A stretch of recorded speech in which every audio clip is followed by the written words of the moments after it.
Norbert, thanks very much for joining us. It'd be good to get your view, I think, on where we are at the moment in terms of debt. Obviously, huge changes in the market. Where are we now? And I suppose, what does that mean when you're looking forward in terms of that market? We are in a situation that we transform a bit, let's say, or the market transforms from a very stable, ongoing market for many years now. And now we have this kind of quite surprisingly hefty impact on inflation, on interest rates. And in that regard, all the players on the equity as well as on the debt side needs to kind of refigure, let's say, what their plans are to invest or to keep investments. And in that regard, from a banking perspective, we can say that, of course, there are a few things that don't work anymore, purely to the fact that the cash flow of the given assets or of the, let's say, expected projects are not just sufficient anymore. So there's a kind of a situation where we have to recalibrate. And therefore, again, as well as discussed, we need to, let's say, see what can the investors do from their side, how much more additional equity they can bring in. Are there any additional players? We are talking to the mezz lenders who are interested in jumping in, have a lot of experience, etc. And then the banks, of course, what can they do?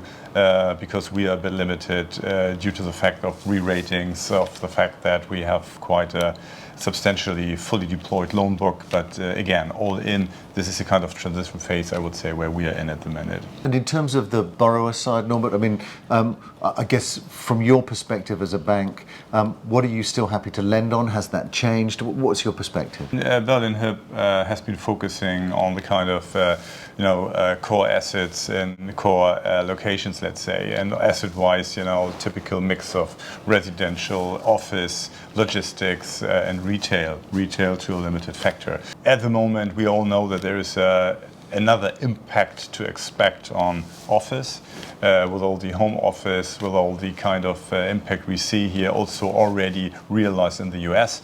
We definitely have to expect that something like that is coming also here into this market, maybe with a bit of a time lag. But we are still very confident that there are offices which we can finance and want to finance. But let's say the split between those which get finance and those which can't get any finance will be a bit bigger. Logistics, very interesting in my view, ongoing. Retail is a bit the big question, what we are talking about. The new, let's say, better portfolios or more modern residential buildings, let's say, all the kind of older stuff where we have, of course, as well, an issue maybe with ESG and with the necessity to bring them into a kind of a taxonomy conform, let's say, area.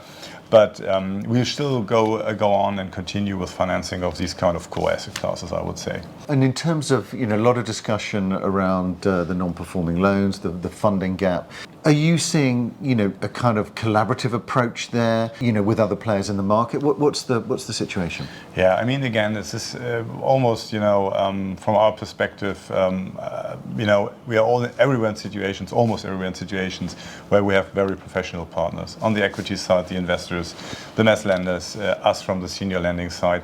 And I think there is at the moment a lot of willing to really discuss things, to find a solution and not to kill transactions, so to say. There will be some kind of tough, let's say, issues for some of them. We see that, of course, for example, the project development side, that there are some developers who just say we can't continue with some projects just because they just doesn't work anymore. But let's say overall, I would say there is a lot of common sense to get together, to find a solution. And my view, my hope is a bit that when we can continue with that we then will maybe see some hits, no doubt about that, but that we are able to limit that number. Great, really interesting to catch up. Thanks very much, Norbert. Thanks very much, Richard.